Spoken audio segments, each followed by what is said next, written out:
नमस्कार, बहुत बहुत स्वागत और अभिनंदन बहनों भाइयों आप सभी का। द डिबेट में मैं ब्रजेश मिश्रा हूं। जो काम संपूर्ण विपक्ष मिलकर नहीं कर पाया, जो काम उत्तर भारत में समस्त राजनीतिक दल मिलकर नहीं कर पाए, वो काम युवाओं ने कर दिया।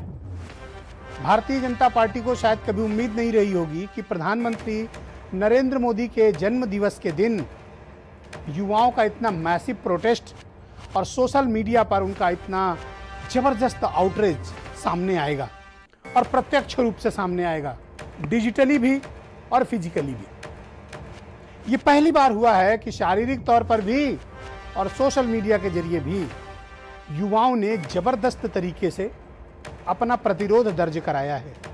किस मुद्दे पर? बेरोजगारी के मुद्दे पर। किस मुद्दे पर? नौकरी नहीं मिल रही, इस मुद्दे पर। अनियमितताओं को लेकर, जॉब्स को लेकर, तरह तरह की अड़चनों को लेकर युवाओं ने सशक्त अपना विरोध दर्ज कराया है। और बहनों भाइयों, ये बहुत अरसे के बाद पहली बार मुझे उत्तर भारत के कई राज्यों में और उत्तर प्रदेश में विशेष तौर पर इस प्रकार की नाराजगी युवाओं के भीतर देखने को प्राप्त हुई है। ऐसा क्या हो गया कि तमाम जाति के बंधन, धर्म के बंधन, पार्टी की विचारधारा, हिंदू मुसलमान, तमाम और भी सोशल पॉलिटिकल कमिटमेंट्स को तोड़कर युवा निकला। और निकला ही नहीं, जोरदार तरीके से निकला। और ऐसे निकला कि जैसे इंटरनली वो कन्विंस्ड हो कि उसके साथ ज्यादती हुई है। इसमें विपक्षी दलों ने भी साथ दिया युवाओं का। समाजवादी पार्टी, कांग्रेस, आम आदमी पार्टी, ये सबके छात्र संगठन और यूथ ऑर्गेनाइजेशन भी बेरोजगार युवकों के साथ आए। लेकिन इस आंदोलन को मुख्यतः लीड किया बेरोजगारों ने, बेरोजगार नौजवानों ने। और इसका एपिक सेंटर था प्रयागराज, भूतपूर्व इलाहाबाद और फिर लखनऊ। उत्तर प्रदेश के तमाम जिलों से आज आपको प्रदर्शन की, गिरफ्तारियों की खबरें आई हैं। अलीगढ़ में तो कुछ लोगों को गिरफ्तार करके एनएसयूआई के जेल में भी डाल दिया गया है। तो लोकतंत्र में शांतिपूर्वक जब आप धरना प्रदर्शन करते हैं तो पुलिस उसमें हिंसक क्यों हो जाती है? ये एक बड़ा विचारणीय प्रश्न है। दुनिया के तमाम डेमोक्रेटिक कंट्रीज में धरना प्रदर्शन होते हैं, उसकी इजाज़त होती है। लेकिन हमारे प्रदेश की पुलिस धरना प्रदर्शन देने वालों को लाठियों से पीटती है, कूचती है, फुटबॉल की तरह लात से मारती है, गिराकर मारती है और फिर डंडे से इस तरह मारती है ताकि आपका कोई अंग भंग हो जाए, आपको कुछ नुकसान हो जाए। ऐसा करने के पीछे के कारण क्या है, धारणा क्या है और क्यों कराया जाता है? बेरोजगार युवकों का ये जो बवाल है, ये सरकार के लिए भारी मुसीबत है। और बहनों भाइयों, मैं हमेशा कहता हूं कि वक्त रहते जो वक्त की नब्ज को पहचान लेते हैं, राजनीति में लंबे समय तक वही लोग राज करते हैं, हुकूमत करते हैं। वक्त की नब्ज को भांपते हुए भी अलोकप्रिय फैसले लेने वाले हमेशा नुकसान में रहते हैं, घाटे में रहते हैं, सत्ता से जाते हैं। वक्त की नब्ज ये कहती है कि युवा परेशान है। वक्त की नब्ज ये कहती है कि युवाओं को रोजगार चाहिए। वक्त की नब्ज ये कहती है कि रुकी हुई नौकरियां चाहिए। वक्त की नब्ज ये कहती है कि इनको सम्मान के साथ जीने का हक है, सरकारी नौकरी पाना इनका हक है। उत्तर प्रदेश जैसे राज्य में अगर पुलिस डिपार्टमेंट को भी अलग कर दे तो 4 लाख से ज़्यादा नौकरियां फंसी हैं। क्यों फंसी हैं? इन युवाओं को नौकरियां क्यों नहीं मिल रही हैं? नौकरियों में भ्रष्टाचार उत्तर प्रदेश में क्यों है? सभी आयोग चयन बोर्डों में भयानक भ्रष्टाचार, भाई भतीजावाद, अनियमितता क्यों है? यूपी पीसीएस कराने वाली संस्था राज्य लोक सेवा आयोग पर गंभीर आरोप क्यों हैं? यूपी ट्रिपल एससी पर आरोप क्यों हैं? और कारण क्या है कि इस तरह की भर्ती परीक्षाओं के साथ इस तरह का होता है? 69,000 टीचरों की भर्ती में भयावह भ्रष्टाचार हुआ है। जो मुख्य आरोपी को कोर्ट में सरेंडर करता है, एसटीएफ पीछे से मदद करती है, उसको जमानत खड़े खड़े मिल जाती है। कैसे? खड़े खड़े जमानत, वो भी सरेंडर करता है अपनी शर्तों पे। एक और आरोपी है चंद्रमा यादव, वो अब तक गायब है। 3 आईपीएस जो सच्ची जांच कर रहे थे वो लाइन हाजिर कर दिए गए। एक एडिशनल एसपी एसटीएफ का जांच कर रहा है और उसने जांच को बर्फ की सिल्ली में लगा दिया है। मुख्य आरोपी जमानत पर है।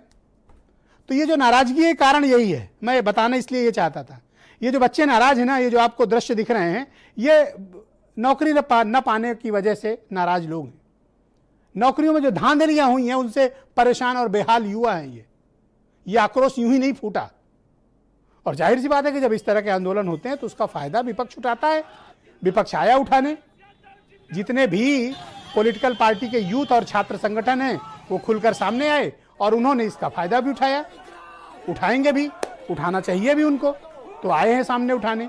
तो कारण क्या है कि प्राइम मिनिस्टर के बर्थडे के दिन युवाओं को इस तरह का आंदोलन चलाना पड़ा? क्या ये केंद्र सरकार के लिए चेतावनी है या फिर राज्य सरकार के लिए? कुछ बयान सुनिए, बड़ी डिबेट है, आगे बढ़ाएंगे। पूरे देश में जो बेरोजगार नौजवान है वो राष्ट्रीय रोजगार दिवस के रूप में मना रहा है। ये दिन क्यों देखने को पड़े? क्योंकि माननीय प्रधानमंत्री जी ने रैलियों में कहा था, चुनाव में वादा किया था कि हम प्रतिवर्ष 2 करोड़ रोजगार देंगे। आप कितने रोजगार दे पा रहे हैं? आपने जितने रोजगार देने की बात कही थी उससे ज्यादा रोजगार प्रतिवर्ष आपकी गलत नीतियों की वजह से छीन रहे हैं। पूरा देश बेरोजगार हो गया, पूरे देश का काम आपने छीन लिया। व्यापारी बर्बाद हो गया, किसान सड़कों पर है, नौजवान अपनी डिग्रियां जला रहा है। तो ऐसी स्थिति भारतीय जनता पार्टी देश के सामने ले आई है कि देश बहुत पीछे चला गया है। हिंदुस्तान में के ऊपर इससे बुरा वक्त कभी नहीं आया। कितने लोग बेरोजगार हो गए। कोरोना तो अब आया है, कोरोना से पहले ही बेरोजगारी थी। लोगों के कामकाज, लोगों का व्यापार सब ठप हो रहा था। कोरोना ने और सोने पे सुहागा कर दिया। तो उससे कितने लोगों को इस वक्त रोजी रोटी का संकट आ गया है। सरकार इस मामले में बिल्कुल मौन। तो इस मैसिव प्रोटेस्ट जो डिजिटल मीडिया और डायरेक्ट हुआ, इससे बीजेपी ने क्या सीखा? इससे राज्य की सरकार ने उत्तर प्रदेश में क्या सीखा? और इससे केंद्र सरकार ने क्या सबक लिया? क्योंकि प्राइम मिनिस्टर के बर्थडे के दिन शारीरिक और सोशल दोनों तौर पर भारी प्रदर्शन करना ये एक अलार्मिंग बेल है। जो समझ जाए वो होशियार, जो ना समझे उसको नुकसान। आज की डिबेट को आगे बढ़ाएंगे। मेरे साथ हरीशचंद्र श्रीवास्तव बीजेपी के प्रवक्ता हैं, सुची विश्वास कांग्रेस से हैं, सूर्य प्रताप सिंह जी ये वो व्यक्ति हैं जिन्होंने पूरे आंदोलन को लीड किया और ये लगातार बेरोजगार युवाओं की आवाज़ बने हुए हैं और आज काफ़ी व्यस्त थे लेकिन हमारे रिक्वेस्ट पर ये कार्यक्रम में सम्मिलित हो रहे हैं। विवेक साइलस समाजवादी पार्टी से हैं, वैभव महेश्वरी आम आदमी पार्टी से हैं, अमित तिवारी जी बेरोजगार छात्र हैं और वीरेंद्र सिंह जी हमारे स्टेट हेड और मयंक सक्सेना जाने माने पत्रकार हैं, दिल्ली से मुझे ज्वाइन कर रहे हैं। बहुत शुक्रिया, बहुत बहुत धन्यवाद आप सभी का। भाई हरीशचंद्र श्रीवास्तव जी, कार्यक्रम की शुरुआत मैं आपसे करना चाहता हूं। आज उत्तर प्रदेश में बड़ा मैसिव प्रोटेस्ट बेरोजगार युवाओं ने किया। जी। अपोजिशन की यूथ और छात्र विंग ने भी किया। इससे आपने क्या सबक लिया?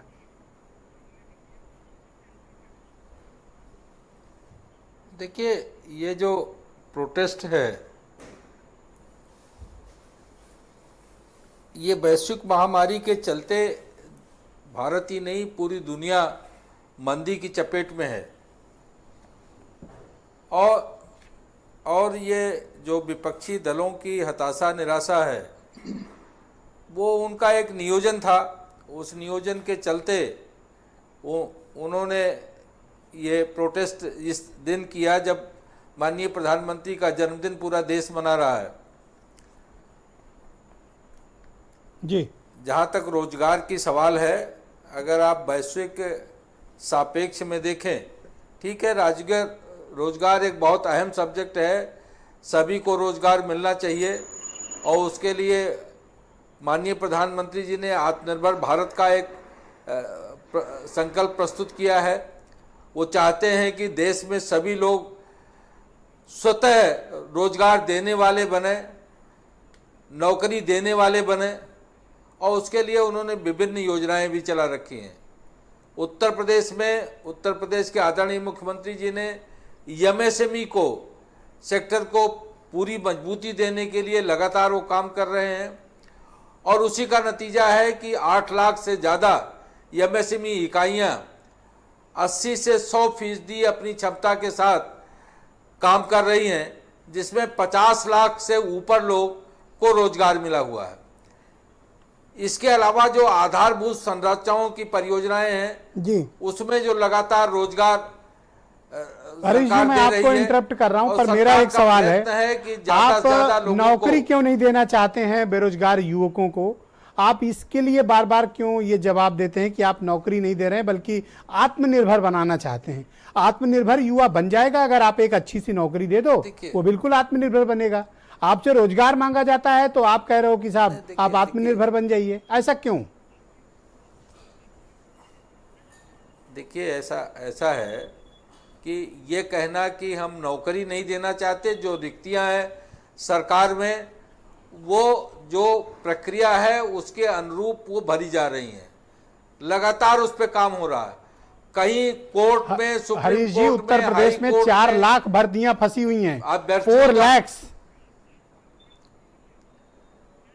नहीं, वो हो सकता है, मैं मान सकता हूँ, लेकिन आप ये देखिए कि आए दिन इन्हीं भर्तियों को लेकर के कभी अभ्यर्थी कोर्ट में है, कभी कोई न कोई, ये जितनी भर्तियां फंसी हुई हैं उसमें कहीं न कहीं कोर्ट के अपनी तरह से बाधाएं हैं, और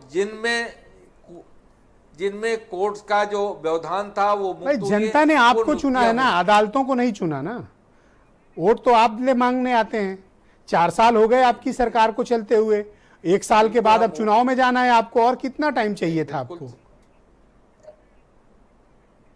देखिए, हम पूरी पारदर्शिता के साथ काम कर रहे हैं और जनहित में पूरे समर्पण के साथ काम कर रहे हैं। अगर ये समर्पण है आरोप तो जब लगाना समर्पण किसी नहीं के ऊपर करते तो बहुत क्या होता आसान है? है। मैं हैरान हूं। ओके, मैं आपके मित्र विवेक साइलस जी, समाजवादी पार्टी के स्पोक्स पर्सन है, उनको आमंत्रित करता हूं। भाई विवेक जी, अभी आपने हरीश जी की बात सुनी। हरीश जी कह रहे हैं कि विपक्षी आवाज दलों बहुत की इको हो रही है। निराशा आवाज और बहुत जी मैं ठीक कराता हूं, विपक्षी दलों की हताशा और निराशा है आज का प्रदर्शन। आप निराश और हताश हैं? नहीं ब्रिजेश जी, आज तो ऐतिहासिक दिन है। आज प्रधानमंत्री जी का बर्थडे भी है, उनका जन्म दिवस भी है, और आज जिस तरह से युवा सड़कों पे आया है और उसने प्रधानमंत्री जी का जो जन्म दिवस है उसको नाम दिया है राष्ट्रीय बेरोजगार दिवस, यानी कि नेशनल अनएम्प्लॉयमेंट डे। और किस तरह से प्रयागराज में आज लाठी डंडे चले हैं, जिस तरह से छात्र बाहर आए हैं, ये साफ साफ दिखा रहा है कि आज विपक्षी नहीं, जनता खुद सरकार की नीतियों के खिलाफ सड़कों पे उतर चुकी है। हरीश जी से मैं ये पूछना चाहूंगा, जब 5 सितंबर को थालियां प्रयागराज में बजी थी, इन्हीं छात्रों ने बजाई थी, तो वहां के एसपी का आपने तुरंत ट्रांसफर कर दिया। वो पहला यलगार था। उसके बाद 9 सितंबर को रात में 9 बजे सरकार, छात्र, नौजवान, बेरोजगार, छात्राएं तक बाहर आके आपकी सरकार, चाहे प्रदेश की सरकार हो चाहे देश की सरकार हो, उसके खिलाफ प्रदर्शन कर रही थी मशाल जला के। और आज 17 तारीख को फिर वही छात्र नौजवान बाहर आए जिनको आपने वो इसलिए आ रहे हैं क्योंकि आप लोग लहूलुहान कर दिया। आप लोग उकसा रहे हैं, ऐसा कहना है। नहीं नहीं ब्रजेश जी, बिल्कुल नहीं उकसा रहे हैं। भारतीय जनता पार्टी का मैनिफेस्टो आप पढ़िए ना। इन्होंने मैनिफेस्टो में लिखा था कि उत्तर प्रदेश में, मैं तो देश की बात ही नहीं कर रहा, उत्तर प्रदेश में 13.5 लाख रोजगार हर साल दे रहे थे कि नहीं? हरीश जी, कितनों को आपने दे दिया? अरे ये तो कोरोना काल में 50 लाख रोजगार प्रतिदिन दे रहे थे। बिल्कुल, इतने तो पूरी दुनिया को रोजगार बढ़ जाता है। ये पता नहीं है अनार्किस्ट लोग कहां से आ जाते हैं। साइलस जी, हमारी सरकार ने मुद्रा बैंक योजना के माध्यम से लाखों हरीश लोगों जी, को मैं रोजगार निवेदन दिया करूंगा, उत्तर प्रदेश डिबेट में। का प्रथम चरण है, आप ब्रजेश जी, तसल्ली मुद्रा रखें, पे मैं बोल पूरा दूं, टाइम मुझे दूंगा। मौका दीजिएगा, मैं मुद्रा पे बोलना चाहूंगा। ना, आप अपनी बात कंप्लीट करें, 20 सेकंड बचा है आपके पास। जी, मुद्रा लोन का ये हाल है कि आज कितने एनपीए हो रहे हैं, कुल मिला के आपने 4,38,000 करोड़ रुपए मुद्रा लोन में बांटा है। उसमें 2017-18 में 7,277, 18-19 में 11,443 और 19-20 में आपका 18,535 करोड़ रुपए एनपीए हो चुका है, जो लोगों ने वापस नहीं दिया है। वो जैसे आपकी शौचालय की स्कीम फेल हुई थी श्रीवास्तव जी, वैसे मुद्रा लोन की जो आप स्कीम लेके पीठ को थपथपा देते हैं, वो भी फेल हो चुकी है। ऑल राइट भाई विवेक जी, सुचि विश्वास जी को आमंत्रित करता हूं, कांग्रेस की प्रवक्ता हैं। सुचि जी, आज आपने प्रदर्शन देखा होगा, सोशल मीडिया पर भी, शारीरिक तौर पर भी प्रदर्शन हुआ, और काफी वक्त के बाद मैंने देखा कि युवा उद्वेलित है, आंदोलित है, परेशान है, नाराज है और सड़क पर है, और सभी पार्टियों के हैं उसमें, कोई ऐसा नहीं कि एक दल का कोई हो। देखिए, बेरोजगारी एक ऐसी समस्या है जो किसी दल, किसी राजनीति, किसी वर्ग और किसी धर्म से बहुत ऊपर है। और जो हमारा देश है उसकी 50% युवा 25 बरस की आयु से कम है। बहुत समय से सरकार चीजों को सप्रेस करने की कोशिश कर रही थी, लेकिन अब चाहे वो फिजिकल मीडियम्स के माध्यम से, चाहे वो सोशल मीडियम्स के माध्यम से, चाहे वो पॉलिटिकल पार्टीज के माध्यम से, यंगस्टर्स का जो आउटरेज है वो पूरी तरह अब विजिबल है। अब गवर्नमेंट का कोई भी IT cell national, international, block level, division level, district level, state level पर उसे नियंत्रित कर नहीं पा रहा है।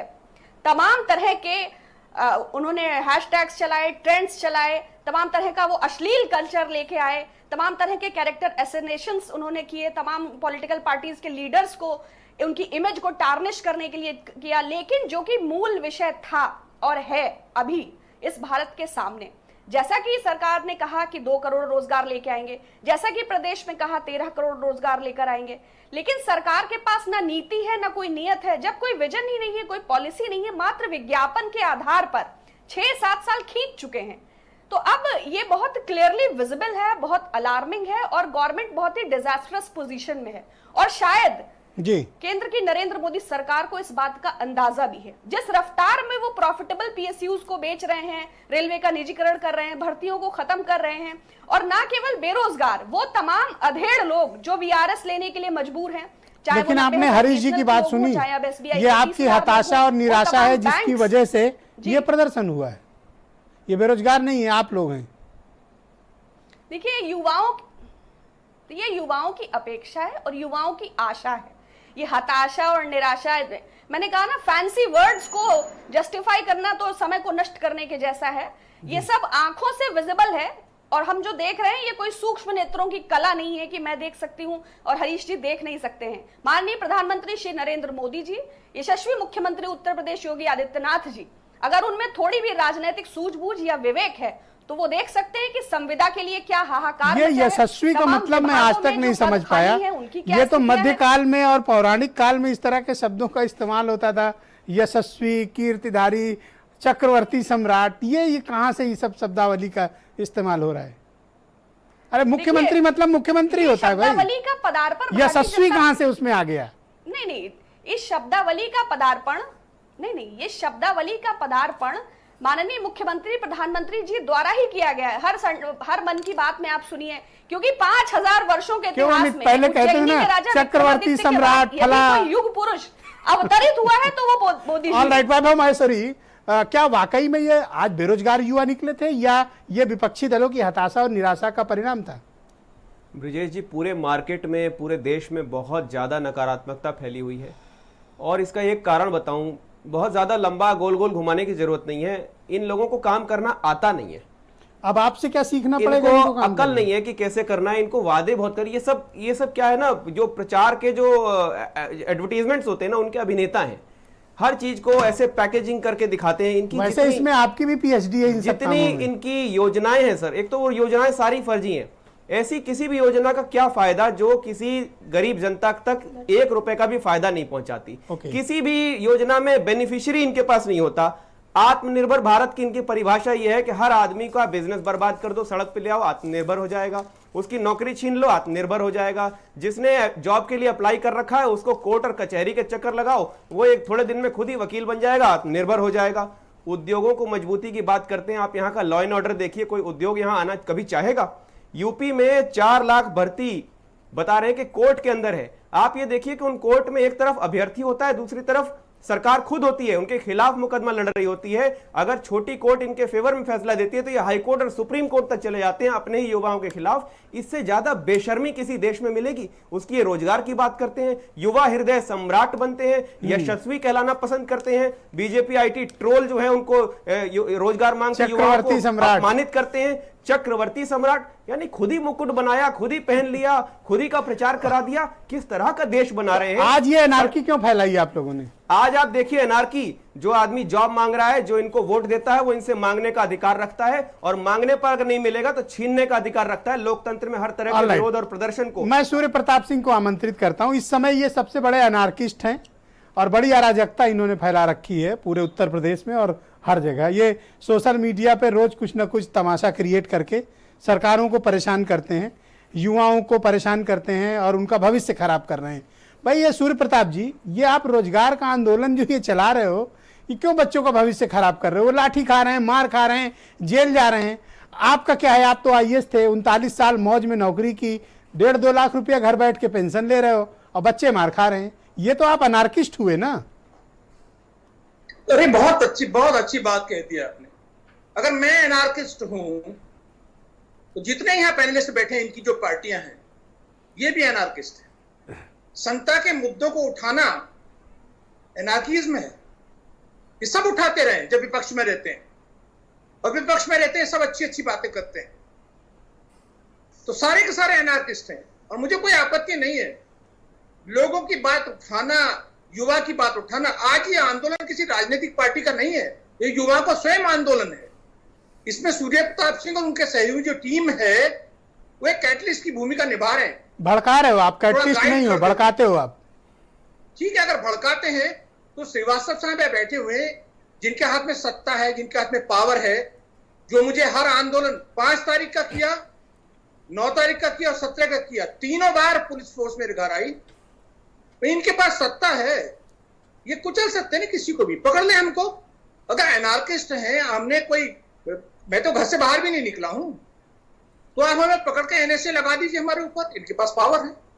लेकिन ये आवाज सूर्य प्रताप सिंह की नहीं है, ये आवाज उनकी है। जब घर घर की कहानी है, हर घर में अनएम्प्लॉयड यूथ बैठा हुआ है, उसके माता पिता परेशान है, उनको वादे किए गए थे, बड़े सपने दिखाए गए थे, 2 करोड़ रोजगार मिलेंगे हर साल, अब झुंझुना थमाया जा रहा है। कभी किसी मेक इन इंडिया के नाम पे, कभी स्किल इंडिया के नाम पे, कभी जनधन के नाम पे, कभी नोटबंदी के नाम पे उनको झुंझुना थमाया जाता है। पर सूर्य प्रताप जी, आप मुझ पर नाहक नाराज हो रहे हैं या हो जाएंगे, पर मैं एक थोड़ा कड़ा सवाल आपसे करूंगा। मुझे याद है, मैं भी भाई 20-22 साल से उत्तर प्रदेश में काम कर रहा हूं, आप भी नौकरी कर रहे हैं, पर आप वही सूर्य प्रताप सिंह हैं जो पिछली सरकार में छाती पीट पीट कर धरना प्रदर्शन करते थे, नौकरी में रहते हुए भी, और तब आप बीजेपी का पक्ष लेते थे। आज आप बीजेपी के खिलाफ खड़े हो, कारण क्या है? हम तो ना हम उनका पक्ष लेते थे, ना इनका पक्ष लेते, ना उनके खिलाफ थे, ना इनके खिलाफ है। हम तो बात करते हैं। जब मैं अखिलेश यादव के यहाँ जो मुद्दे उठाता था, तो श्रीवास्तव साहब जी की पार्टी बड़ी खुश होती थी, अपना टाइम भी मुझे दे देते थे। मुझे याद है बहुत से प्रवक्ता ये थे, वो कहते थे हमारा समय भी सूर्य प्रताप सिंह को दे दीजिए। और आज मैं इनके यहाँ भ्रष्टाचार, एनार्किज्म, इनके यहाँ एनार्किज्म है, इनके यहाँ जो लॉ एंड ऑर्डर खराब है, उसकी मुद्दा उठाता हूं तो ये कहते हैं ये सपाई है, ये कांग्रेसी हैं, ये उनके हाथ में खेल रहे हैं। तो क्या इन्होंने आपको यूज किया था कभी? नहीं, यूज क्या करा इन्होंने? यूज तो ये सबको करें, हमको ही क्या यूज करना है? सत्ताधारी दल में जो भी है वो सब यूज करके ही तो आता है। युवाओं को यूज किया था, उनको वादे दिखाए थे, सपने दिखाए थे, आज झुंझुना थमा दिया, सड़क पे खड़ा है वो। और ये लड़ाई, ये जो आंदोलन है, ये किसी पॉलिटिकल पार्टी का नहीं है। ये भी तो हो सकता है कि आपको कोई पद नहीं दिया इसलिए आप भड़क गए, इसलिए अब आप लड़कों को भड़का रहे हो, उनका करियर खराब करा रहे हो, पिटवा रहे हो पुलिस से। एक पद दे देना, मुझे ऑफर कर दे, मुझे खरीद ले, बहुत सिंपल चीज है, मेरा मुंह बंद हो जाएगा। ये तो ऐसी बात होगी। आपको पता है मेरा अपमान किया था पुराने आपके शो में, इन्हीं के बीजेपी के प्रवक्ता ने मुझे कहा था राजनीतिक बेरोजगार। हाँ, काफी भला बुरा कहा था आपको। मुझे यहीं पे इसी सार्वजनिक रूप से मुझे अपमानित किया था। और मेरे घर पुलिस भेजते हैं तो मेरे आस पड़ोस के लोग क्या सोचते हैं कि मैं अपराधी हूं, मैं अभियुक्त हूं। मुझे 2 मुकदमे मेरे अच्छा, ये कर क्यों रहे हो? देखो अच्छे से नौकरी कर ली, 39-38 साल आईएएस रह लिए हो, 1.5-2 लाख पेंशन पाते हो, आराम से घर पे बैठो ना, ये सब क्यों अनार्की फैला रहे हो आप? ये बात मुझे इंडिया इंटरनेशनल सेंटर में बैठे 4 वरिष्ठ जो अधिकारी हैं, जो गोल्फ खेलते हैं, जो वाइन पीते हैं, उनमें से एक ने कॉल भी किया था, अरे भैया जेल चले जाओगे, क्यों कर रहे हो सब ये कुछ? मैंने उससे कहा तो पेंशन खाऊं घर में बैठ के, गमले खोदता रहूं, मौज मस्ती करता रहूं। अरे जो क्या, जीवन बचा एक हुआ है, काम करो ना, जीवन... देखो घर का लान ठीक करो, क्यारियां ठीक करो, थोड़ा वॉक करो, पोते पोतियों को खिलाओ, कहां इन सब चक्करों में पड़ रहे हो आप? बिल्कुल ठीक बात कह रहे हैं आप। जितने भी लोग हैं, आप भी, फिर इसका मतलब यह है कि आपको भी कल कुछ समय बाद यही देखने भुगतना पड़ेगा कि भाई अगर जो जीवन है वो कम्युनिटी को वापस देना ना, जो समाज ने आपको दिया है, आपको भी तो समाज को वापस देना ना। ठीक बात है, ठीक बात है। मैं इसको नहीं मानता कि घर में बैठे पेंशन खाते रहो आप, मैं नकारापन कहता हूं। नहीं, पर एनार्की भी मत फैलाओ ना, लड़कों का करियर खराब हो रहा है, मार खा रहे हैं बेचारे। एनार्की तो मैंने सबको कह दिया ना, जितने लोग बैठे पैनलिस्ट यहाँ पे, और आप भी कटु बात कहते हो, कई बार आप भी अनारकी फैलाते हो, तो सब अंदर जाने चाहिए ना। अरे और मेरे ऊपर श्रीवास्तव साहब भी पहले अनारकी फैलाते मैं थे। कहता हूं अगर मेरे ऊपर गुस्सा करने से आपका काम सदे, मेरे ऊपर गुस्सा करने से अगर युवाओं को नौकरी मिले तो मुझे सब लोग मिलकर डांटो, मैं सह लूंगा।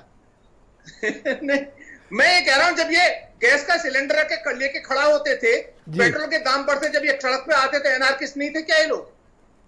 आज हमको कैसे कह देंगे अनारकिस्ट हैं हम? ओके, मैं मयंक सक्सेना को आमंत्रित करता हूं, दिल्ली से जुड़े हुए हैं, बहुत ही जाने माने पत्रकार हैं। भाई मयंक जी, काफी समय के बाद युवाओं का आंदोलन, वो कितना उद्वेलित हैं, मुझे लंबे वक्त के बाद दिखा। आपने एक पत्रकार के रूप में आज प्रधानमंत्री के जन्म दिवस पर जो कुछ भी विरोध प्रदर्शन दिखा, उसके क्या मायने आप लगाते हैं?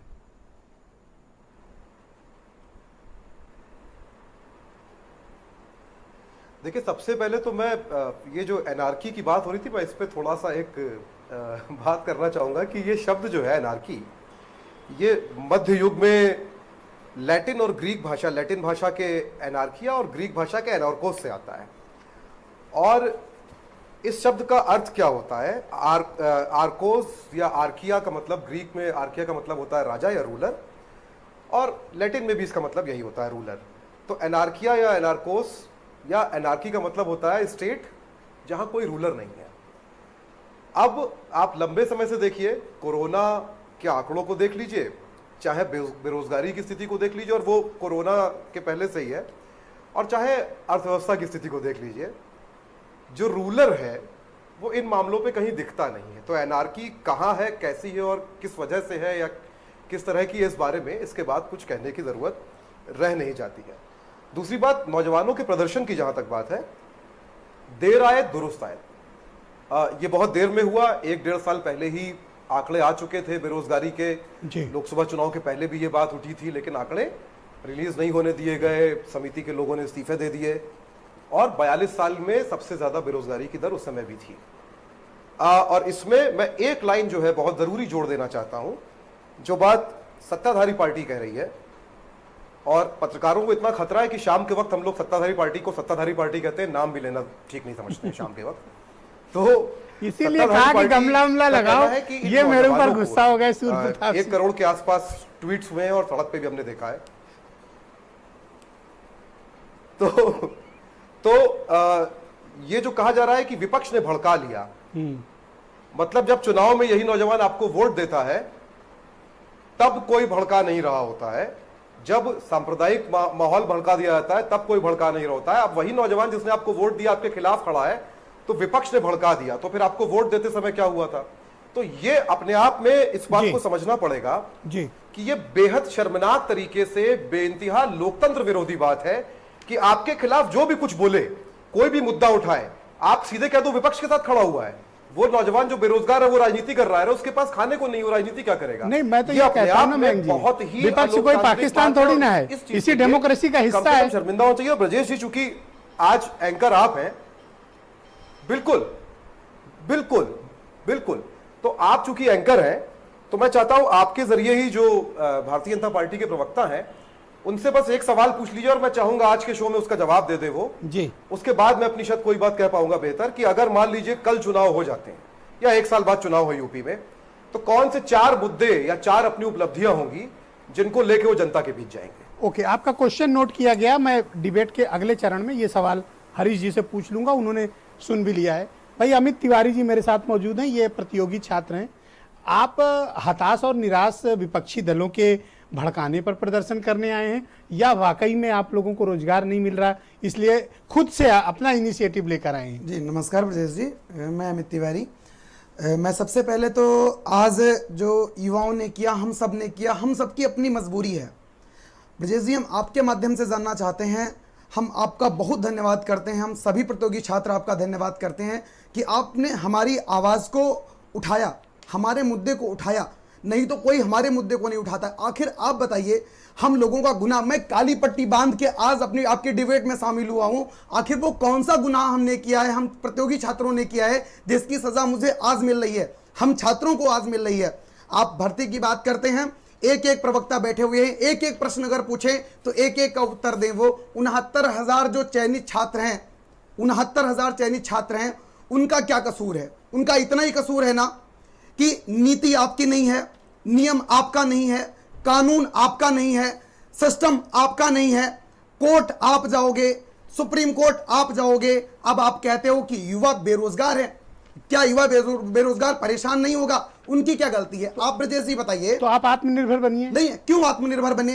कैसे आत्मनिर्भर बने? आप जानते हैं ब्रजेश जी, इलाहाबाद, और जब हम आपसे मांगेंगे क्या, हम आपसे नौकरी मांगेंगे, तब आप कहेंगे संविदा भर्ती लो। देखिए देखिए देखिए, ऐसे फाड़ के फेंक देते हैं, ऐसे फेंक देते हैं, नहीं लेंगे संविदा भर्ती। हमारा जो हक है ब्रजेश जी, हम उसकी लड़ाई लड़ते हैं, अलोकतांत्रिक लड़ाई नहीं लड़ते हैं ना, हम अलोकतांत्रिक बात कहते हैं। आप जानते हैं कि एक प्रतियोगी का दर्द क्या होता है? आप नहीं जान सकते, क्योंकि आप कभी प्रतियोगी नहीं रहे। जो प्रतियोगी रहा है वो 10 बाई 10 के कमरे में 45 डिग्री 47 डिग्री सेल्सियस के तापमान पर बिना कूलर बिना पंखा रहता है। इलाहाबाद और लखनऊ जैसे शहरों में, मैं भी इलाहाबाद का हूं और मैंने भी इस सिस्टम से गुजरा हूं। आप ऐसे समझ सकते हैं, आप उत्तर प्रदेश से बिलोंग करते हैं, तो हमारे यहाँ उत्तर प्रदेश में एक कहावत कही जाती है कि चौमास के 4 महीने आते हैं, जब 4 महीने बारिश होती है। हम किसान पुत्र हैं, हम सब किसान पुत्र हैं, और जब 4 महीने बारिश का सेशन आता है ब्रजेश जी, तो किसान के पास आय का कोई स्रोत नहीं होता है। लेकिन जब बच्चा इलाहाबाद में बैठ के पढ़ रहा होता है, लखनऊ में पढ़ रहा होता है, जब उसके पास किराए का पैसा नहीं होता है, तो माँ कहती है लीजिए भैया, मतलब पापा से कहती है लीजिए जाइए जेवर रख दीजिए जा करके, गिरही मतलब सोनार के यहाँ रख दीजिए जाके, और पैसा वहां भिजवा देते हैं। जब 4 महीने कट जाते हैं, गन्ना कटता है, पेमेंट नहीं देते हो, कैसे भी दिया फिर छुड़वा के लेके आते हैं। ये प्रक्रियाएं हैं। आप बताइए एक चीज मुझे सबसे पहले बता दीजिए, तो रोजगार कर लीजिए, कह रहे हैं। कैसा रोजगार कर लें? अगर जिस अभ्यर्थी की माँ अपना मंगलसूत्र उतार के दे देगी हमारे लिए, हम रोजगार कर लेंगे। 20 लाख करोड़ आए थे, बता दीजिए हमें कितने मिल गए? 20 लाख करोड़ आए तो थे, अभी रोजगार में 20 लाख करोड़ नहीं ब्रजेश जी, 20 लाख करोड़ आए थे। करोड़ नहीं आए थे, करोड़ आए थे, वो करोड़ हो गए। अब तो आप क्या उसके लिए आप अराजकता फैलाओगे? जी, अराजकता कहां? हम लोकतंत्र में अपनी बात उठाएं तो हम अराजक हैं, हम पर गोली चलेंगी। तो जुल्मी को जुल्मी ही कहेंगे, चाहे कोई भी पार्टी हो। ये सूर्य प्रताप सिंह जैसे लोग भड़काते हैं आप लोग जी, कोई किसी को नहीं भड़काता है, सब छात्र अपने हक की लड़ाई लड़ रहे हैं। हम क्यों भड़केंगे? हम तो सपा के खिलाफ भी प्रदर्शन करते थे, रोजगार की मैं बात करता था, सपा के सरकार में भी हम बात करते, हमें रोजगार चाहिए। लेकिन तब आप राष्ट्र प्रेम की भावना से ओतप्रोत थे, अब आप के अंदर राष्ट्र प्रेम कम हो रहा है। राष्ट्र प्रेम क्या हमें सर्टिफिकेट देगा कोई? हमारे सर्टिफिकेट देने वाला होगा कोई? राष्ट्र प्रेम का सर्टिफिकेट बढ़ता है क्या किसी के पास? ठीक है, वो अपना तथाकथित यशस्वी, तथाकथित राष्ट्रवाद, तथाकथित फलाना, तथाकथित ढकाना, जो कुछ भी है वो रख के। अरे मेरे पे क्यों भड़क रहा हूं? मैं तो पूछ रहा हूं ब्रजेश जी, मैं आपके माध्यम से कहना चाहता हूं भाई, ब्रजेश जी मैं आपके माध्यम से कहना चाहता हूं, मैं भड़क रहा ही नहीं हूं। मेरी पीड़ा है, मेरी वेदना है, हम लोगों की वेदना है, हम बेरोजगारों की वेदना है। चाहते वीरेंद्र सिंह आ गए हैं, वो आज जो कुछ भी घटनाक्रम, अभी रुक जाओ, थोड़ा सा रुक जाओ, अगले राउंड में फिर टाइम दूंगा आपको, तसल्ली से बात रखना। और डिबेट बड़े प्यार से, बड़ी मोहब्बत से हमारे यहाँ चलती है। भाई बीरेन जी, आप ये बताइए कि उत्तर प्रदेश में आज इतना बड़ा प्रदर्शन कैसे हो गया? सोशल मीडिया हो या फिर फिजिकल प्रदर्शन हो, ये दोनों बड़े पैमाने पर हुआ, इसका कारण क्या है? और इतना युवा कैसे उद्वेलित और आंदोलित हो गया? इसके पीछे कौन लोग हैं? देखिए, सोशल मीडिया की जो ताकत है वो करोड़ों अरबों में है, उसकी कोई सीमा नहीं है। आज प्रधानमंत्री नरेंद्र मोदी का जन्मदिन था और कुछ विपक्षी दलों ने इसको बेरोजगार दिवस के रूप में मनाया। एक और सोशल मीडिया में प्रधानमंत्री का जन्मदिन ट्रेंड कर रहा था, तो उसके साथ साथ नंबर 2 पर बेरोजगारी दिवस भी चल रहा था, और फिर नंबर 1 पे भी रहा काफी टाइम, और नंबर 1 नंबर 2 के बीच चढ़ता उतरता रहा जी। जहाँ एक तरफ सरकार लगी थी, दूसरी तरफ बेरोजगार लगे थे। सरकारें, एक तरफ आईटी सेल था, दूसरी तरफ सूर्य प्रताप सिंह जैसे अनार्किस्ट थे। आज ये बहुत गुस्सा है मेरे ऊपर। देखिए, सरकारें लोकतंत्र में जनता के कल्याण के लिए बनी हैं, न कि उनकी आवाज को कुचलने के लिए लाठियों के दम पर।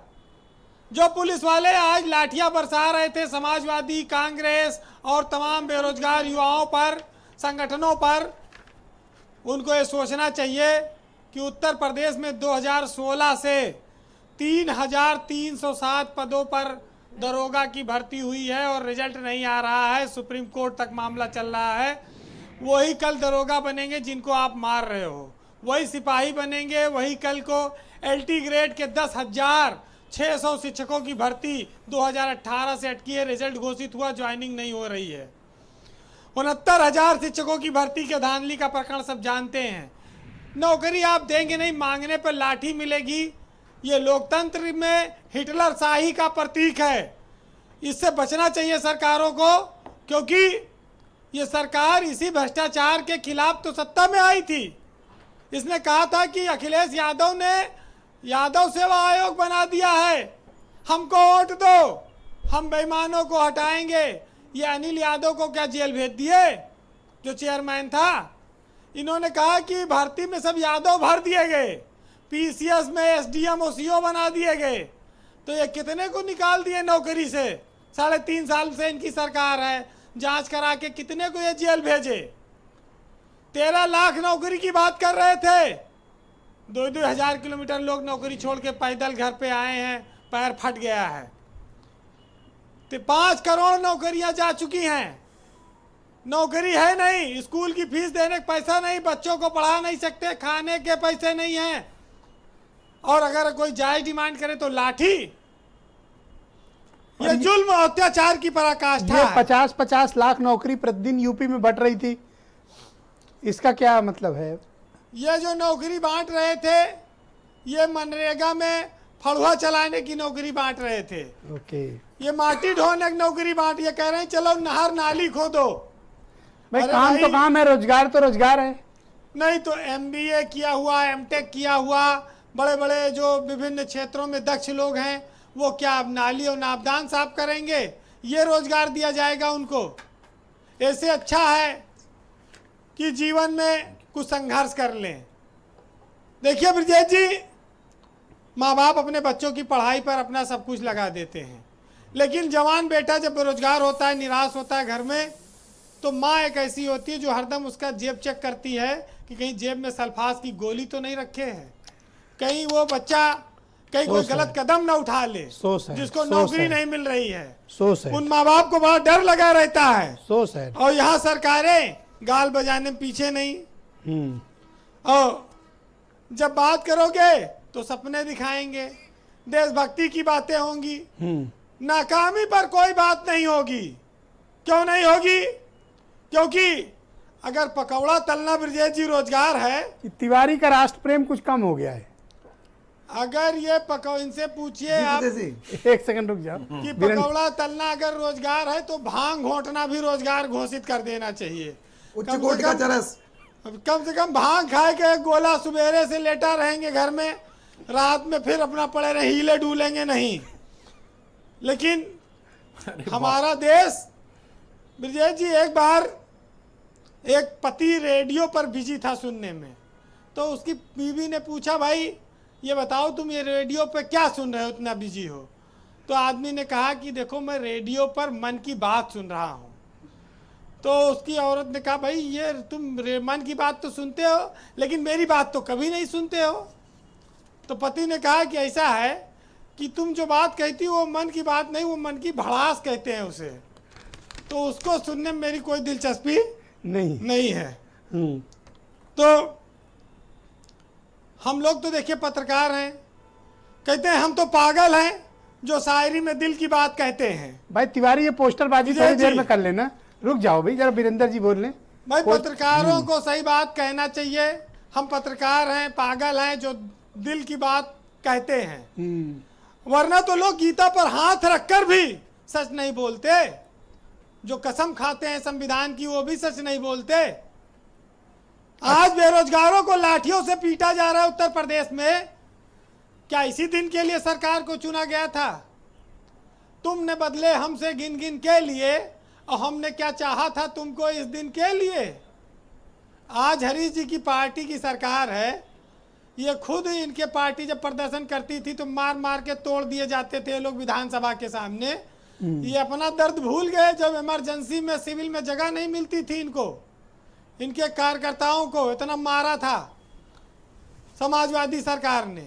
तो आज नौ बेरोजगारों को क्यों मार रहे हो, निहत्थों को क्यों मार रहे हो, लड़कियों को उनको पुलिस वाले पीट रहे हैं, पुरुष पकड़ रहे हैं। ये कहाँ की मानवता है? मानवाधिकार का ध्यान रखा जाए जी वीरेंद्र, क्योंकि ये बेरोजगार युवा हमारा दुश्मन नहीं है, ये हमारा दोस्त है। ये हमारे अपने बच्चे हैं, अपने घरों के हैं जो तैयारी करते हैं। कितने बीजेपी नेताओं के घरों के बच्चे पढ़ाई कर रहे हैं, तैयारी कर रहे हैं, नौकरी के लिए कंपटीशन दे रहे हैं। उनके साथ ये होगा तो उनको दर्द नहीं होगा, वो भी तो माँ बाप हैं।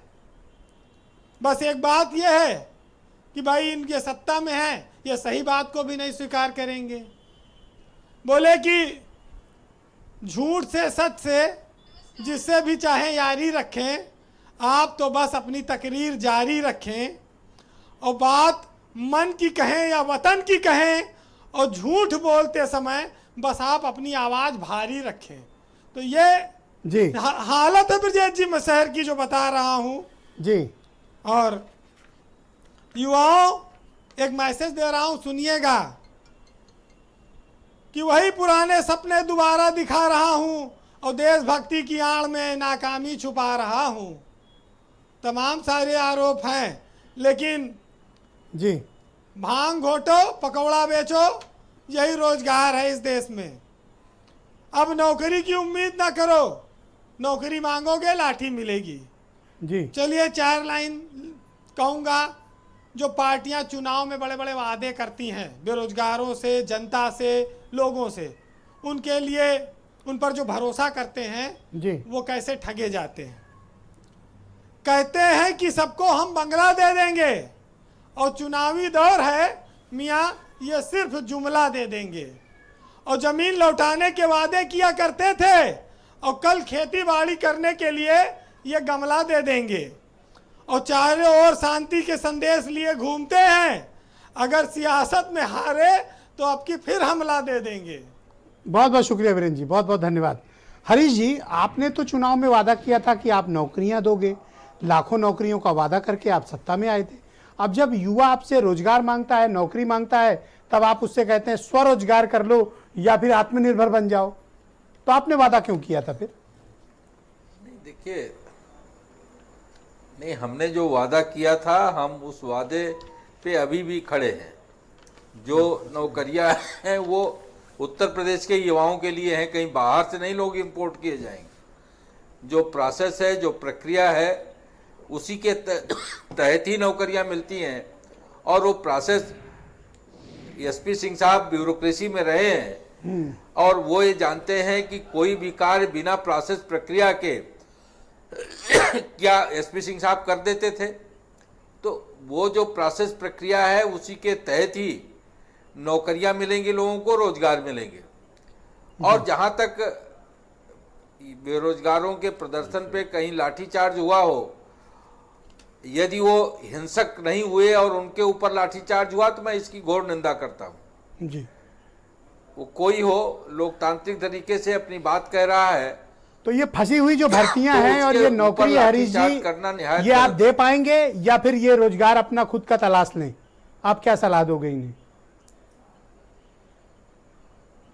देखिए, हमने कहा कि जो नियम सम्मत है, जो न्याय संगत है, उसको करने के लिए सरकार कृत संकल्पित है, संकल्पबद्ध है। उसमें किसी तरह का कोई भी अवरोध होगा वो सरकार उसको हटा करके और उनको पूरा करेगी। ओके, विवेक साइलस, ये अभी भी कृत संकल्पित हैं, अभी भी इन्होंने संकल्प लिया है कि नौकरी देंगे, हालांकि 4 साल हो गए हैं। जी देखिए ब्रिजेश जी, मैं तो ये कहूंगा कि देखिए हेडलाइन मैनेजमेंट से, जो कि भारतीय जनता पार्टी हमेशा करती आई है, उससे आप चुनाव तो लड़ सकते हैं, आप चुनाव जीत भी सकते हैं, लेकिन हेडलाइन मैनेजमेंट से ना ही आप नौकरी दे सकते हैं, ना ही आप जीडीपी को बढ़ा सकते हैं, ना ही आप कोरोना से लड़ सकते हैं, जो कि एकदम सीधा सीधा प्रमाण है कि भारतीय जनता पार्टी सिर्फ हेडलाइन मैनेजमेंट करती है।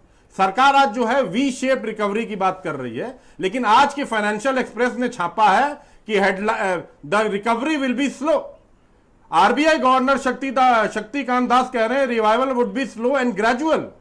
फाइनेंस मिनिस्ट्री आज कुछ कह रही है, फाइनेंस एडवाइजर कुछ कह रहे हैं, आरबीआई गवर्नर कुछ कह रहे हैं। ये किस तरह की सरकार चल रही है? नौकरी क्यों नहीं दे पा रहे हैं जी? ये नौकरी क्यों नहीं दे पा रहे हैं? आज ये संविदा की बात करते हैं ब्रिजेश जी, इनके पास देखिए कोई प्लान तो नहीं है। मैं बता दे रहा हूं, अगर संविदाओं की बात करनी है तो युवाओं से पहले विधायक, सांसद, मंत्री, मुख्यमंत्री को संविदा पे रखे जनता और उनका हिसाब ले। अगर वो सही काम कर रहे हैं तो उनको पद पे रहने का अधिकार है, नहीं तो जो संविदा में युवाओं के साथ हो रहा है वो नेताओं के साथ भी होना चाहिए। ओके, सुचि विश्वास जी, ये नौकरी दे क्यों नहीं पा रही सरकार? आप क्या कारण मानती हैं इनकी विफलताओं में? ऐसा कारण क्या है कि ये नौकरी नहीं दे पा रहे हैं? 4-4 लाख नौकरी यूपी में भर्तियों में फंसी हुई है, नौकरी नहीं मिल पा रही है लोगों को? देखिए, पहली चीज तो सरकार के पास ना कोई विजन है और ना कोई पॉलिसी। शुरू से ही सरकार ने विज्ञापन पर फोकस किया और एक प्राइवेटाइजेशन के माध्यम से फंड्स के कलेक्शन की दिशा में चली गई। और शुरुआत से सरकार की प्राथमिकता रोजगार देना था ही नहीं, चाहे वो टैक्स कलेक्शन का यूसेज हो, चाहे वो आप वित्त मंत्री साहिबा के निर्णय देखें। ओला उबर को उन्होंने मिलेनियल से जोड़ा, ऑटोमोबाइल सेक्टर से जोड़ा। रघुराम राजन साहब बेचारे कुछ बोल नहीं पाए, उर्जित पटेल जी कुछ कह नहीं पाए, बैंकिंग सेक्टर ध्वस्त हो गया। उसके बाद सबसे खराब स्थिति जब आपने नोटबंदी देखी, 35 लाख संस्था, 35 लाख से ज्यादा लोग अपना रोजगार गंवा बैठे। उसके बाद तालाबंदी की जो स्थिति आई, इस दौरान एमएसएमईज को अगर सरकार ने डायरेक्ट बेनिफिट ट्रांसफर के माध्यम से सहयोग कर दिया होता तो असंगठित का ये इतना बड़ा क्षेत्र है कि शायद लोग इतनी तकलीफ में नहीं आते। और उसके बाद भी सरकार को सुकून नहीं है। जो ठीक ठाक लोग अपनी नौकरियां कर रहे थे वो भी वीआरएस लेने के लिए मजबूर हैं, और फिर भी सरकार पीएसयूज, प्रॉफिटेबल पीएसयूज का प्राइवेटाइजेशन कर रही है। तो सरकार जब बीएसएनएल को खुद छोड़ देगी और जियो को ले चलेगी, जब हिंदुस्तान पर ये युवा आत्मनिर्भर क्यों नहीं बनते हैं? स्वरोजगार कर लें, कुछ अपनी दुकान खोल लें, कुछ धंधा पानी कर लें, क्यों नौकरी के पीछे भाग रहे हैं? देखिए, जब सरकार स्वयं आत्मनिर्भर नहीं है, सारे प्रदेशों में सांसद और विधायकों को खरीद फरोख्त मुंहमांगे दामों पर की जाती है, खुलेआम हॉर्स ट्रेडिंग करते हैं, तो सरकार बनाने और गिराने में सरकार के जो इन्वेस्टमेंट हैं, अगर वो युवाओं को आत्मनिर्भर बनाने में होते तो पहले तो भारतीय जनता पार्टी खुद आत्मनिर्भर हो जाए, बिना लोगों को तोड़े और जोड़े अपनी सरकारों को बना सके, चला सके, उसके बाद दूसरों को ये वैभव महेश्वरी, आपको क्या लगता है कि ये नौकरी दे पाने में नाकामी क्यों है? केंद्र हो या राज्य हो, लाखों नौकरियां भर्ती में फंसी हुई हैं, और अब तक जो सीएमआई की रिपोर्ट है, centre for monitoring Indian economy, 12 crore लोगों की जॉब जा चुकी है, मिलना तो छोड़िए, जा चुकी है 12 करोड़ लोगों की job during corona pandemic. Brajesh ji, सबसे बड़ी बात यह है कि इनको नौकरियों की या असली मुद्दों की राजनीति कभी करनी ही नहीं है, ना इस पार्टी का चरित्र नहीं है कि वो कभी असली मुद्दों की राजनीति करे। ये मैं देखता हूं कि हमेशा ये प्रतीकों की राजनीति करते हैं। जब मुद्दों की बात आती है, कभी ये सेना के पीछे छुप जाते हैं, जब मुद्दों की बात आती है राष्ट्रवाद के पीछे छुप जाते हैं, जब ये मुद्दों की बात आती है धार्मिक मुद्दों के पीछे छिप जाते हैं।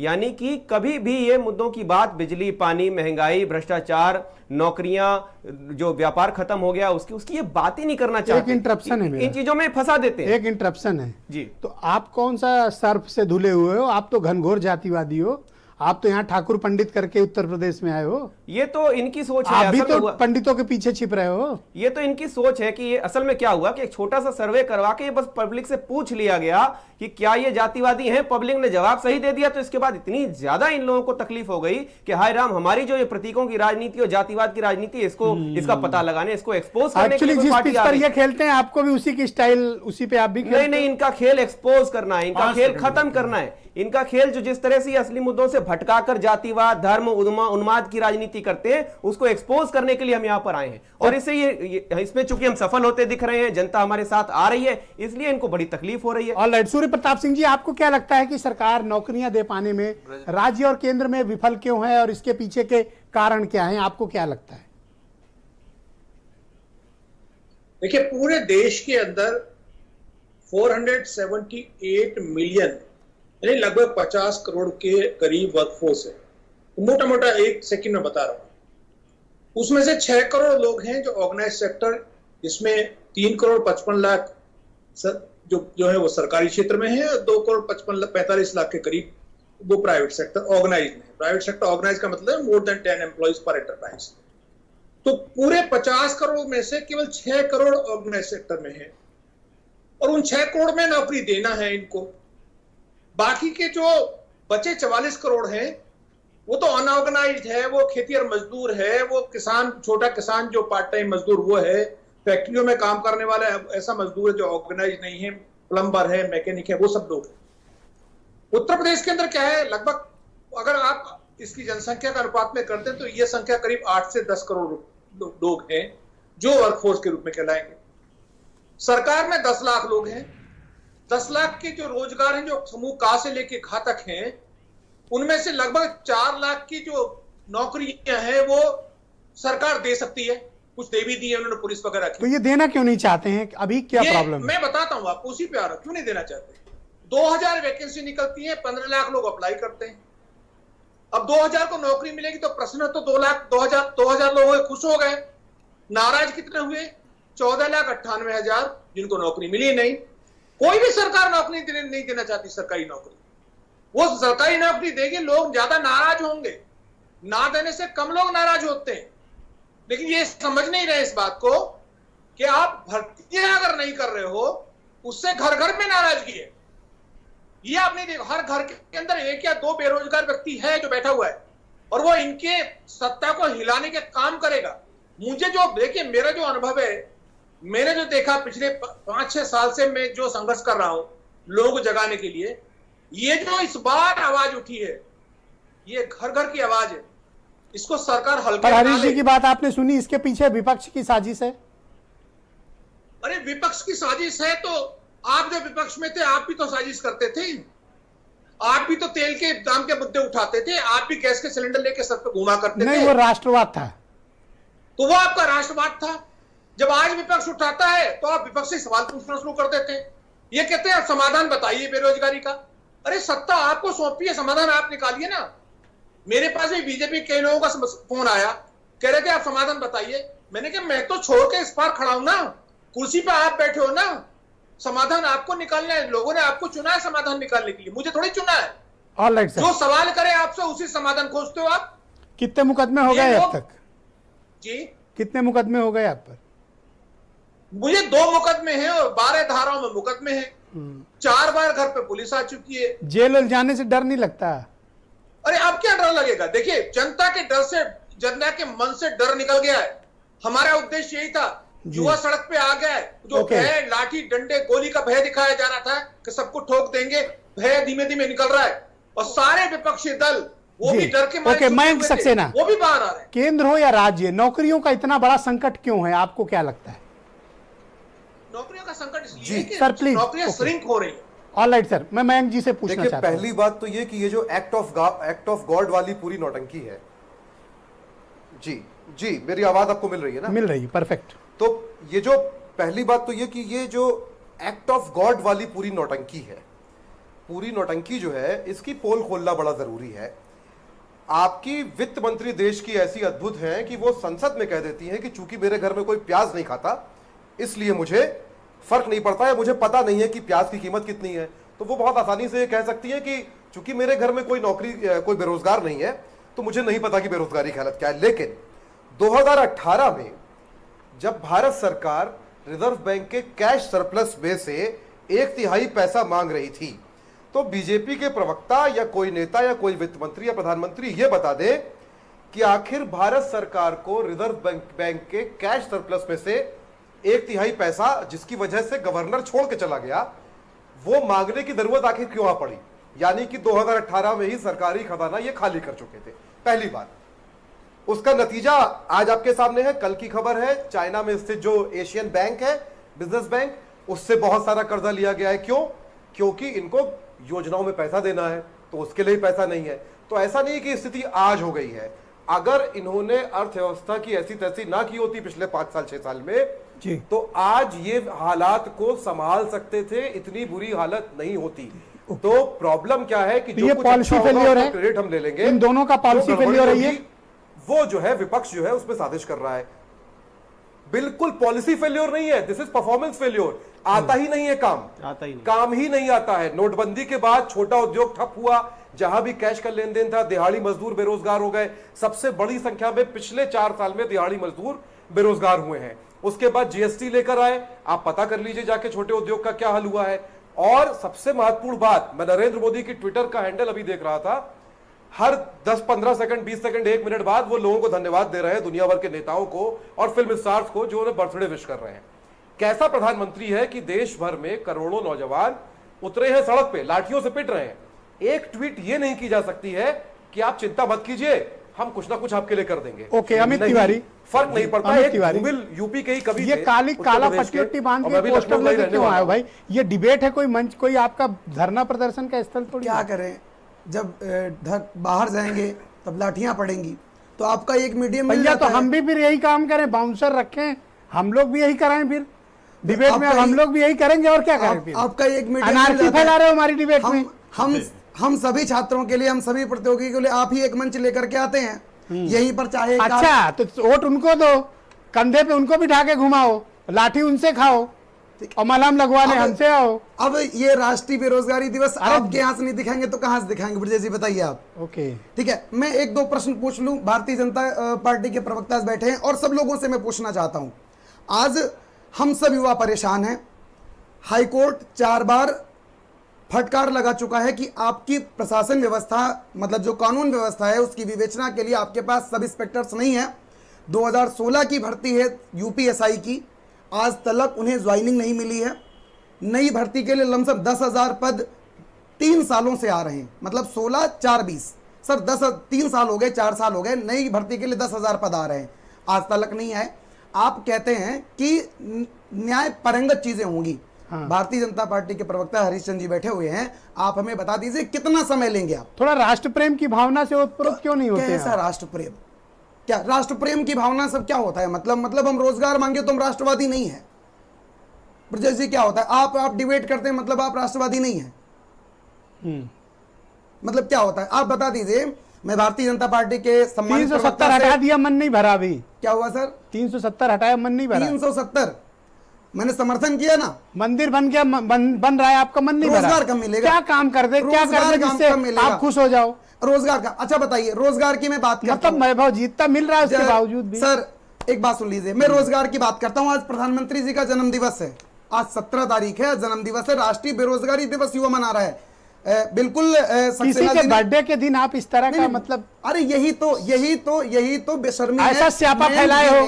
अरे किसी का मुबारक दिन है, किसी का जन्मदिन है, और आप स्यापा फैला रहे हो। ब्रजेश जी, आप और मैं, और इस स्यापे के जो अनार्किस्ट है वो भी इस डिबेट में है। ये अनार्किस्ट क्या करेंगे हम अनार्किस्ट का? हम लोग कैसे अराजकता कर सकते हैं? मारो आने तो इनका बर्थडे बताता हूं अब की। ठीक है, ले चलो, हमको ले चलो। आप अब बताइए ब्रजेश जी, आप किसानों की बात करते हैं, आप किसानों की सबसे पहले किसानों की बात करते हैं। देखिए, आपके कंधे पर श्रेष्ठ भारत का निर्माण होना है जी, बड़ा गुरुतर दायित्व है आपको। कैसे होना है? मतलब हम भीख मांगेंगे तब होना है?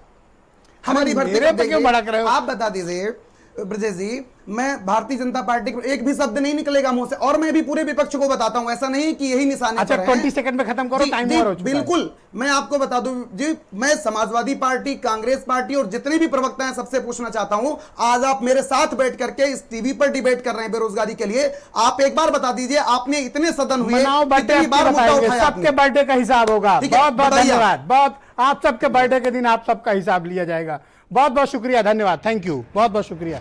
और आप सभी का भी बहुत बहुत धन्यवाद बहनों भाइयों, इस कार्यक्रम से जुड़ने के लिए और बेरोजगारी पर हुई इस डिबेट को देखने के लिए। बहुत बहुत शुक्रिया, धन्यवाद, थैंक यू। मास्क का इस्तेमाल जरूर करें, धन्यवाद।